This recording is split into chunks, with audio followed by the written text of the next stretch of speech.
Bloomberg Audio Studios. Podcasts, radio, news. This is the business of sports. The business of sports can be intimidating or hard for a startup to break into. We really appreciate when our owners are actually there, with us through the journey. Teams, ours especially, have been very intentional to diversify at all levels of the company. I think we're in the golden years for the NFL and college football. Our demographic reach has continued to expand. This is going to be really unlocking the streaming platform for sports fans. Sports valuations are rising. We'll see when they peak. You don't have to be the best in your sport to make a whole ton of money. Bloomberg Business of Sports from Bloomberg Radio. This is the Bloomberg Business of Sports, where we explore the big money issues in the world of sports. I'm Michael Barr, along with Vanessa Perdomo. My colleagues Scarlett Fu and Damian Sassower would join us later on in the show. Coming up, we speak with Matchroom boxing chairman Eddie Hearn. We'll talk about the big fight coming to New York City on May 2nd, plus get his take on the state of the sport. Just bonkers. The whole thing is bonkers and bizarre, but boxing right now, boxing's really rocketed over MMA, in my opinion, in the last 12 months. And it's just non-stop every single week. Plus, we'll check in on a leading sports private equity firm and one of its newest, biggest investments. All that is on the way on the Bloomberg Business of Sports. But first, the Atlanta Braves. They are the MLB's only publicly traded club in America, and they could get hit with a huge tax bill.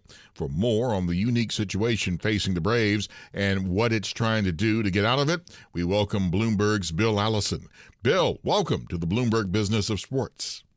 Well, thanks for having me on. I really appreciate it. You wrote an article recently, and it involves the Atlanta Braves. They are the only publicly traded Major League Baseball team in America. And they have a problem because now they're facing off against the U.S. tax code, and it threatens to cost the franchise millions. Can you explain what this is all about? There's a provision in the tax code that only applies to publicly traded companies. And this is something that goes back to the 1990s, to the, when corporate greed was first becoming an issue. Bill Clinton ran in 1992 promising to end excess executive pay. Obviously didn't quite do it. But one of the ways that they tried to do it was by preventing companies from deducting the salaries of their top executives. And this was passed in 1993. It's been around for years and years. It's been modified by different times. And most recently, what they did is they added the top 5 paid non-executive employees, where, people who are not like CEO and chief financial officer and so on. And that's sort of where the Braves come in, because they're a publicly traded company. They're pay players $10 million, $15 million, $18 million. They give these big contracts so that they can compete. And suddenly they can't deduct those as expenses anymore, and that's going to increase their tax bill. It's interesting because I could imagine that when they have, put these bills in place, and I feel like you mentioned it in your story, that this wasn't really something they thought about, that it was going to affect professional sports teams. Yeah, it's really funny. I talked to a lot of compensation executives or consultants and tax lawyers, and kind of everybody would say at the end of it, I just can't imagine Congress meant this to apply to a professional sports team. But, the rules are the rules, and that's kind of how they're written. And the Braves have hired lobbyists. They're working on Capitol Hill to try to talk to Congress about this. And but yeah, this is very much an unintended consequence of something that, is really designed to raise revenue from companies where basically the employees aren't the product. If you think about why people go to see the Atlanta Braves, it's to see Acuna, it's to see their players, and that's just like central to everything that they do. Yet if they're going to get taxed for it. And this is the difference here. Like a privately owned team like the New York Mets and Steve Cohen, that's why he can pay all this money to Juan Soto and this and that with $765 million over 15 years. But the Braves, you can't compete with that. And the Toronto Blue Jays, they are a publicly traded company, but they really aren't going to have a problem because, according to the company spokesman, it's not going to have a meaningful impact from the U.S. tax provision. The Blue Jays have revenues in they're part of a big conglomerate. It's a big media company.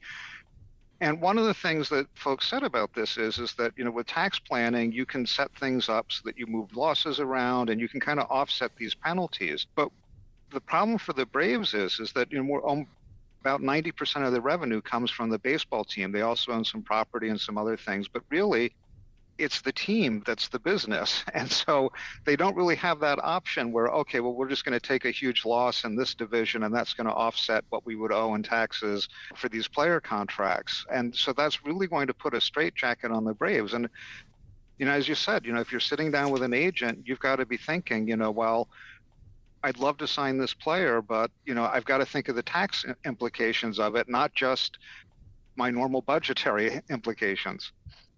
When we're talking about privately companies, like Michael mentioned there, the Mets and the Dodgers and the Yankees and all these teams who spend a ton of money, but they do have the luxury tax to deal with, right? That's MLB's tax that they put on them. Is that anywhere comparable? Like, is it kind of playing in the same ball game, but just for basically getting taxed by different people? I think the difference there is that, yes, there is a luxury tax on, and the Braves have been, I think this is the first year that they've been under the cap, but they were over it, the last few years. I mean, they've obviously been a very successful team. They've won the World Series in 2021, a series of division championships. They're a perennial playoff team. And they have they're in the top third of payrolls, and they were over that. I think the difference there, though, is that this is something that every team has to contend with, whereas the deductibility of the salaries of their star players is something that they're the only team that's going to have to deal with this. This is one extra expense that nobody else in baseball has. Glad you said it's more than just baseball, because it will affect Madison Square Garden sports. They own the NBA's Knicks and the NHL's New York Rangers. For some reason, they're going to fall under this same rule? Yeah, it's a publicly traded company which owns the Knicks and the Rangers, so it'll affect them too. I reached out to them. They didn't want to talk about it. They didn't respond to, or they basically didn't comment. As far as I can tell, I mean, looking at congressional disclosures, they have not hired lobbyists. But I'm sure this is going to be an issue for them. And one of the problems with the team is that Madison Square Garden Group and its owner James Dolan and the Dolan family have a long history of basically getting special tax breaks and tax deals, and that kind of makes them a little bit more of an unpopular client in the way that I think that the Braves sort of are. Right. I wanted to mention there, you obviously talked about the Braves have hired lobbyists. So what are they trying, to get to do? I mean, we've spoken kind of about maybe this isn't what Congress wanted, with the professional sports teams being a thing. So are they trying to speak to people there and say, hey, can you just amend the law to not include sports teams? Or in your piece, you mentioned that, both sides of the parties are kind of for this rule. Yeah. So, I think that the simplest thing to do would be if, Congress could write an exemption and something along the lines of, this rule called 162M shall not apply to a professional sports team or to a corporation that makes its money from running a professional sports team. I mean, I think you word it, could word it in a way that it's very limited. Obviously, that might make the teams I seriously don't think there's any corporation that would go to the expense of paying billions of dollars for a team just to save money on the compensation when you're talking about these big multinational conglomerates that this is supposed to apply to. But it would get the Braves off the hook in that sense for the taxes. And you would think that that's sort of the kind of thing that, you would be able to do. But again, this is Congress, which is not the most functional organization on earth. I think it's questionable whether that's going to happen or not. I was just going to ask that. It's the principle of what you're saying is there, but the chances of this happening, I don't know how it's going to go through in this Congress. Exactly. And when you think about everything that the Trump administration has proposed, everything from reducing taxes on tips and Social Security benefits, and there's a whole host of things that they've promised. And, while it's very important to the Braves and Braves fans, I'm wondering just how important an issue in Congress it's going to be that, the payroll of a baseball team, the deductibility of it compared to all of these other issues. I guess that's fair, right? For sure. And while they're still playing well, it doesn't seem like it would matter to them at the current moment. But when we're talking about, like you said, signing free agents and things like that, is a creative way for something to get around that, adopting a Shohei Ohtani sort of a model where they sign a free agent but delay some of the contracts so that maybe not everyone is being hit in the same year? Is that a creative way to get around it? So if this goes into effect, how do they, get there? So that's that's a good question. There used to be a loophole in this rule where if you were paying people based on performance rather than, basically an incentive-laden contract, that wouldn't be taxable. But the problem there is which player is going to say, well, I'm going to take an incentive-based contract rather than a guaranteed contract. I mean, there's, I think, and of course that exemption no longer exists. So, among the things they could do, they could try to take the team private. I mean, that would be one way to get out of this. It's really just because they're publicly traded that they're subject to this. Another option would be, and I think that's really the only option that they have, unless Congress acts to do something to get them out of it. And of course, the other option, the last option, is they could trim back their sales and not pay their players as much, and and basically, assume that they're going to be paying these taxes. Bloomberg campaign finance reporter Bill Allison on his recent story on the Atlanta Braves, always dropping some knowledge on us. We appreciate it. Thank you, Bill. Thank you both. Our thanks to Bloomberg's Bill Allison for joining us. Up next, we turn to private equity and a big new investment from a leading sports private equity firm. For Vanessa Perdomo, I'm Michael Barr. You're listening to the Bloomberg Business of Sports from Bloomberg Radio around the world.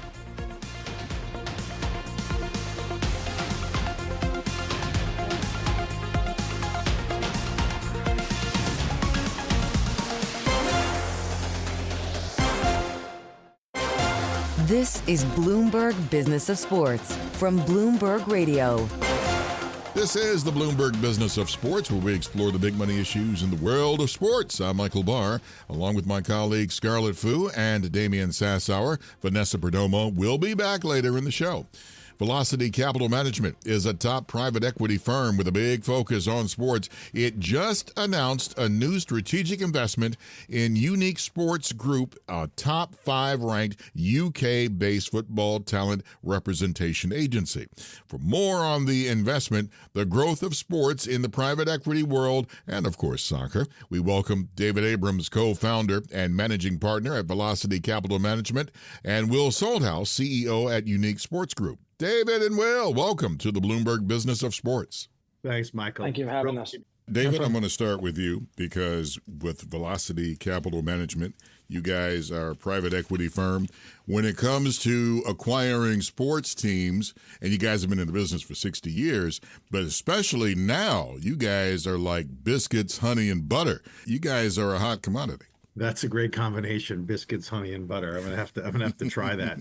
It's definitely an active time for us. I think, as we've talked about, we've chosen to not focus on investing in sports teams, but the activity in the broader ecosystem continues to be, very active. And, our partnership with Will and Unique Sports Group, goes back 3 years and is a transaction we're excited to talk to you about. So, Will, let's bring you into this conversation. Talk to us a little bit about what Unique Sports Group does and why it fits in to a private equity ownership model where there can be synergies and other points of commonalities between the different parts of Velocity's holdings? Well, firstly, I'll answer the first question, which is what do we do? Obviously, we represent footballers. You call it soccer players. We mainly, that involves contractual negotiation and negotiating their contract between clubs.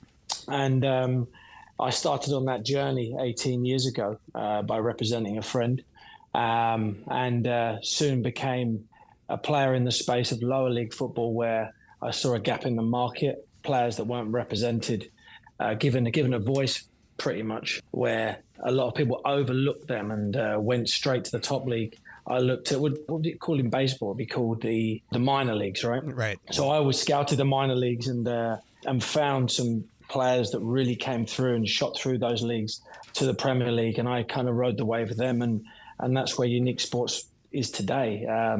Obviously, we used I think a different type of strategy at that time, which was data, which now is obviously very evident right the way through soccer and football. But I did that on my own by buying the local newspaper at the time and making my own data on the games, and waiting outside players' lounges and waiting outside training grounds and meeting up with guys and saying, look, could I give you a voice? Could I go and speak to some of these clubs on your behalf? Because I think you're an undermarketed product. And I was very lucky that I got in front of guys who had elite talent, and they gave me the opportunity. And we really never looked back from there. Since then, we've built, I'd say, the largest independent football agency in the world, with the level of clients that we've got on transfer market, the values, the number of agents, the number of transactions in the UK market. To answer the second question, where does Velocity and David's team fit into that?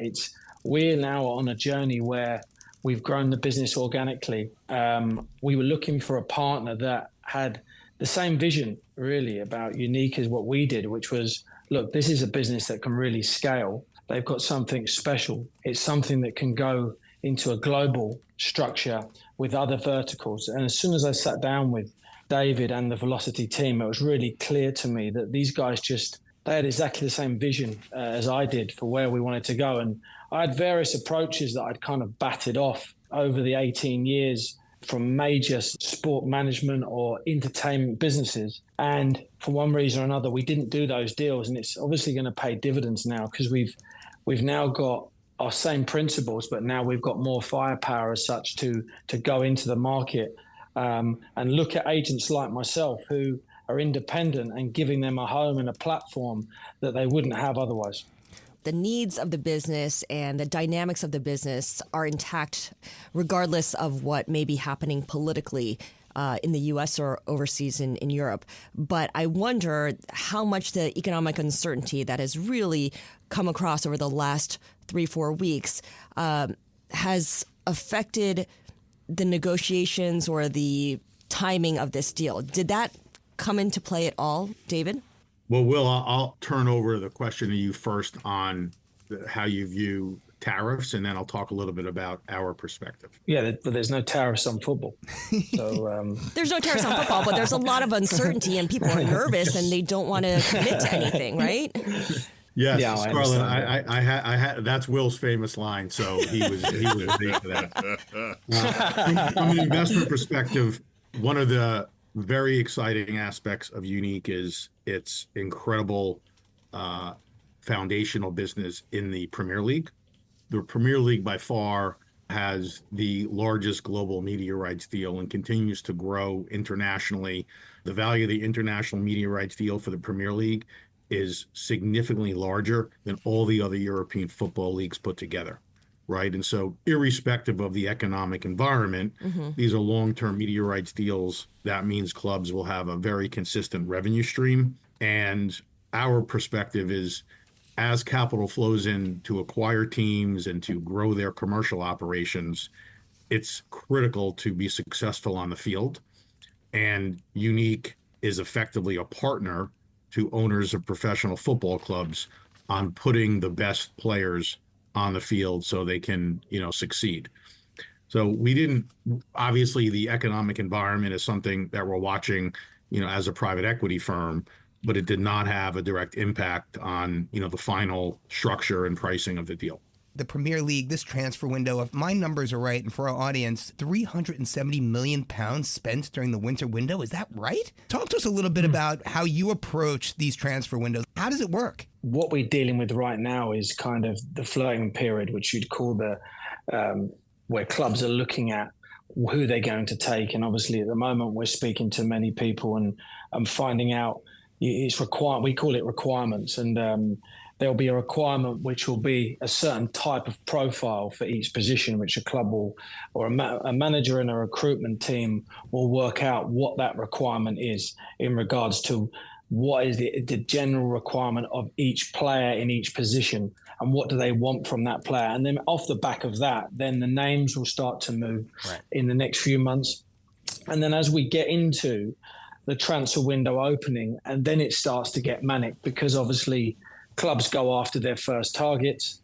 A lot of other clubs are obviously on the same first target. Then a club misses the first target, they're working on the second, and so on and so forth. And as we move down the transfer window, and when you get into the last week, that's when complete bedlam and mayhem sets in, when people realise that they've not got their fifth or sixth or even their eighth target, and they're literally running around thinking we need to fill positions. And that's where obviously the workload steps up for an agent right the way through the transfer window. But look, clubs from when I started 18 years ago are far more organised and they're far more efficient than they've ever been at recruitment, and have a bigger team, and they're a lot more strategic. Whereas 18, going back right the way through, they weren't as organised, weren't as strategic, and wouldn't have as many people in the recruitment department. Obviously now we've got so many different tools that have come into the game that have made it a lot more innovation, especially in recruitment. It's been completely dynamic over the last 4 or 5 years to how it used to be. The money ball, which you'd see, which you're probably aware of, is very evident within the Premier League, that concept. Are you seeing greater competition for sound investments in the space, or are you able to uncover more unique sports groups? Are there opportunities abound? There certainly are a lot of firms that are focusing on this broader ecosystem. What we try to say is we stick to what we do and what we know best, which is being a very operationally focused private equity firm and partnering with fantastic founders and management teams. And I think the difference in a lot of the organizations that have come on the air and that you talk to is they're either focusing on investing in sports teams, which we don't do. Some cases, they're just very passive minority investors in someone else's business. And we don't do either of those. Like, we are a very active partner, and that was an important part of how Will and I organized the structure. He didn't want just capital. I know we're running out of time. One source of money is out there, and that's from Saudi Arabia. They just recently announced that they were going to invest a lot of money in boxing and bring it back to the level of the old Don King era. How much of competition is that when you're dealing with that much money that is out there for you guys?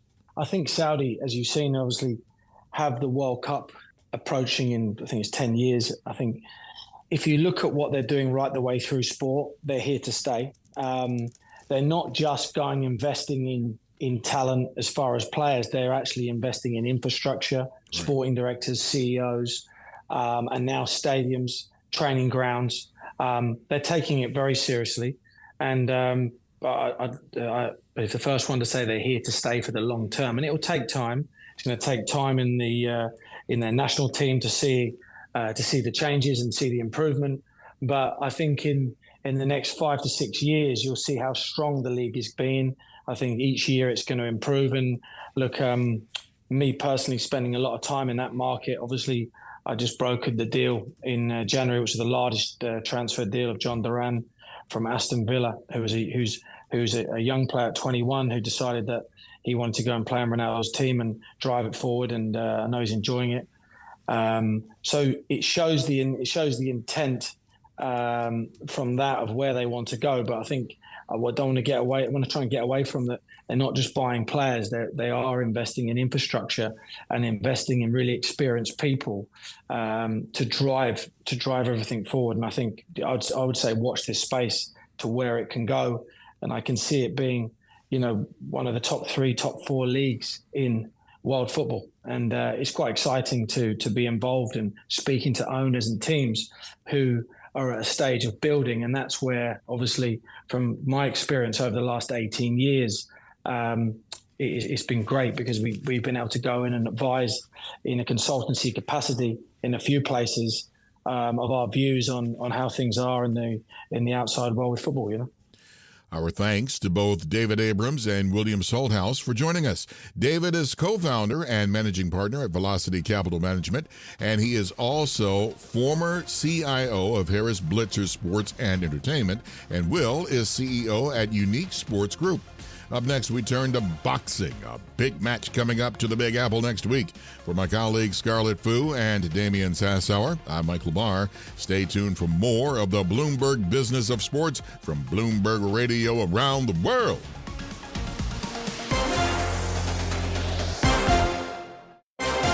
This is Bloomberg Business of Sports from Bloomberg Radio. Thanks for joining us on the Bloomberg Business of Sports, where we explore the big money issues in the world of sports. I'm Michael Barr, along with my colleagues Damian Sassauer and Vanessa Perdomo. There is a big fight coming to the Big Apple.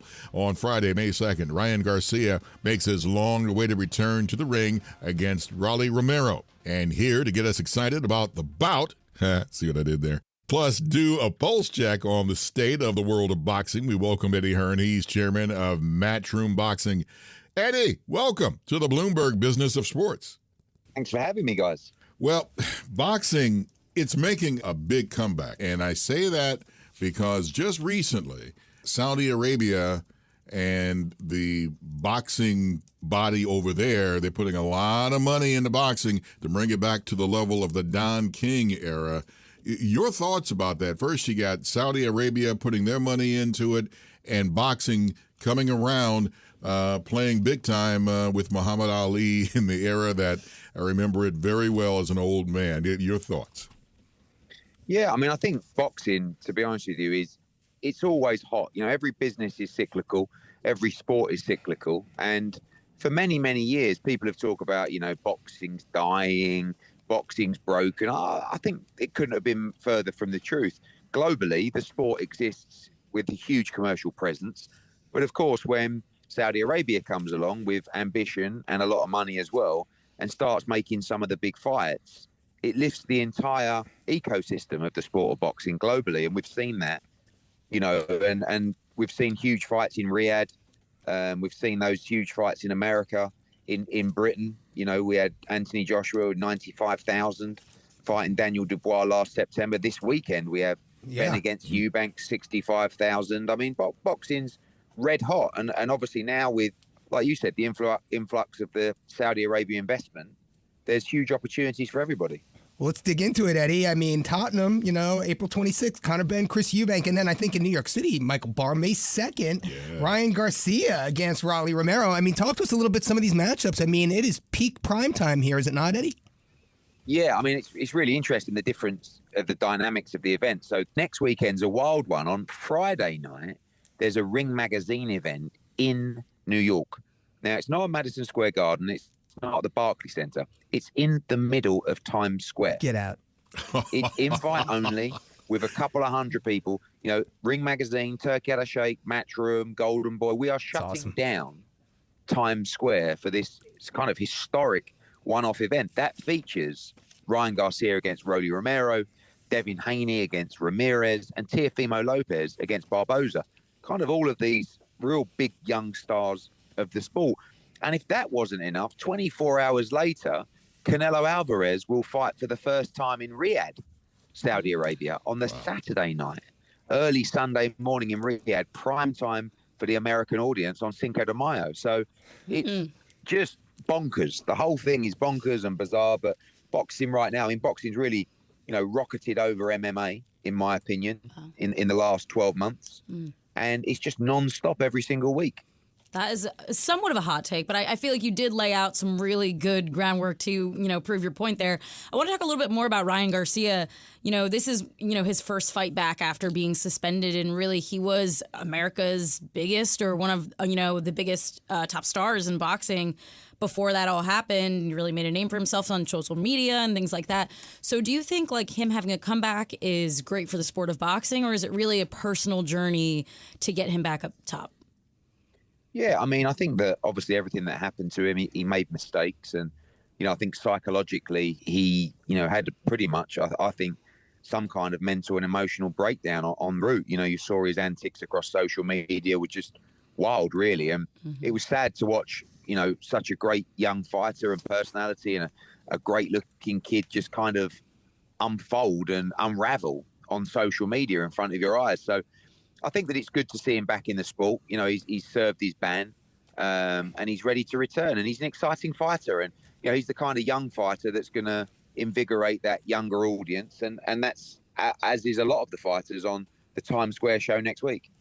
I want to talk more about Ryan Garcia and what happened to him. He, according to the New York State Athletic Commission, he failed a drug test. So then the fight that he was in was ruled a no contest with Haney.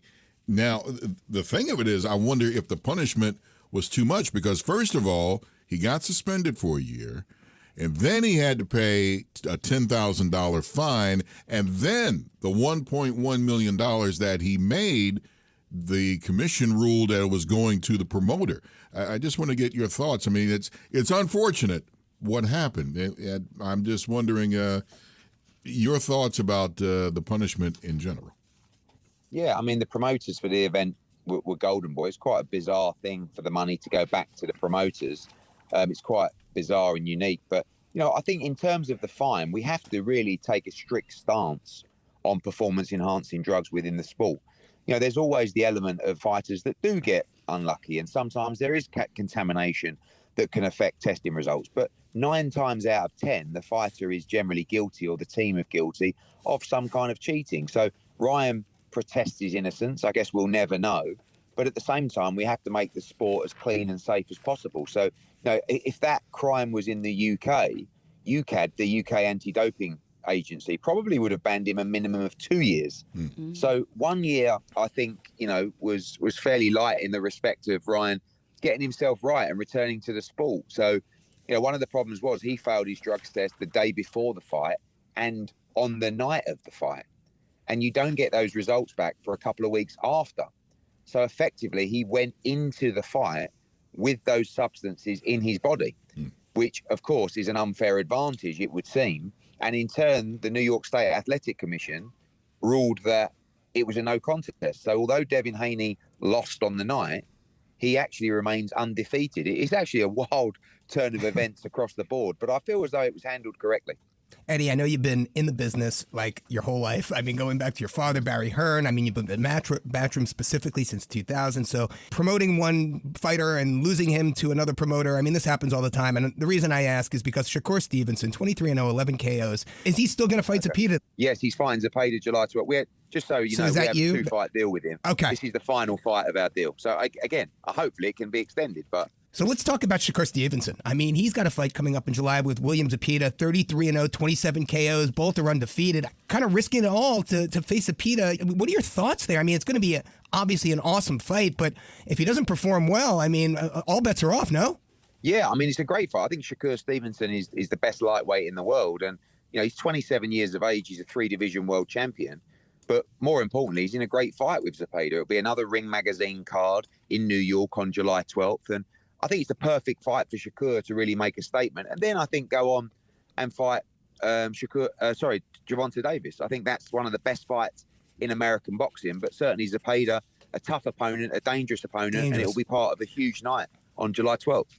So one of the other things, I want to talk about, you got to it a little bit, when we were talking about having the fight in Times Square and, all of that excitement sounds really incredible. A lot of the fights you have coming up are New York, London, and places like that, and not it doesn't seem like Saudi Arabia is on the map as of right now on a couple of your more recent fights.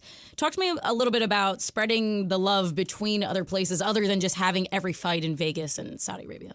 Yeah, I mean, I think we're the only global promotional company in the world. So we stage over 30 events a year globally. So we just had a show in Sydney. We had a show in Quebec. In Canada, we had a show in Mexico recently. We were in Atlantic City last week. We're in London this week. So we're all over the world.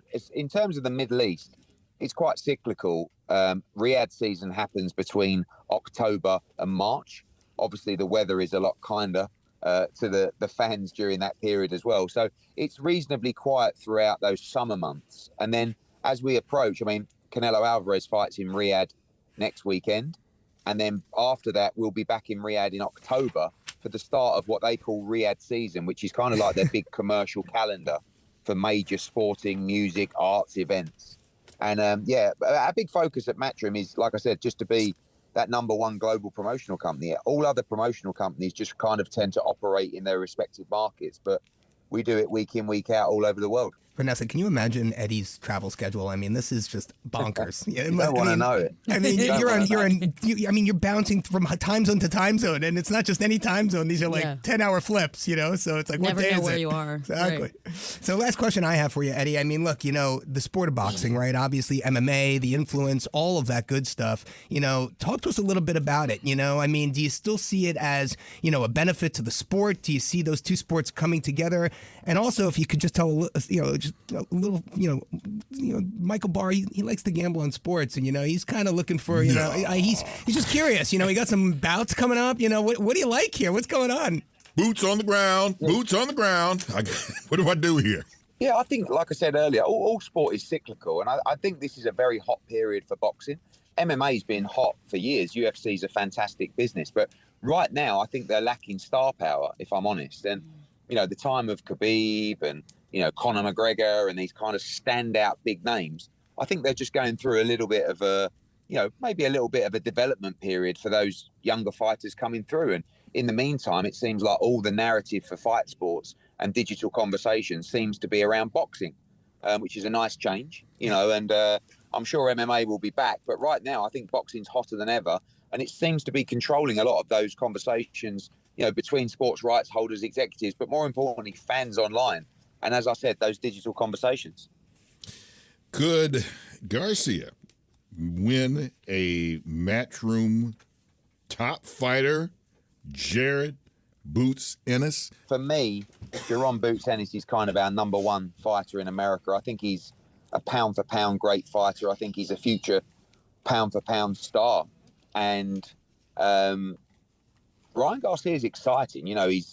He's temperamental. He's a little bit out there sometimes, but he's dangerous. He's fast. He's dangerous.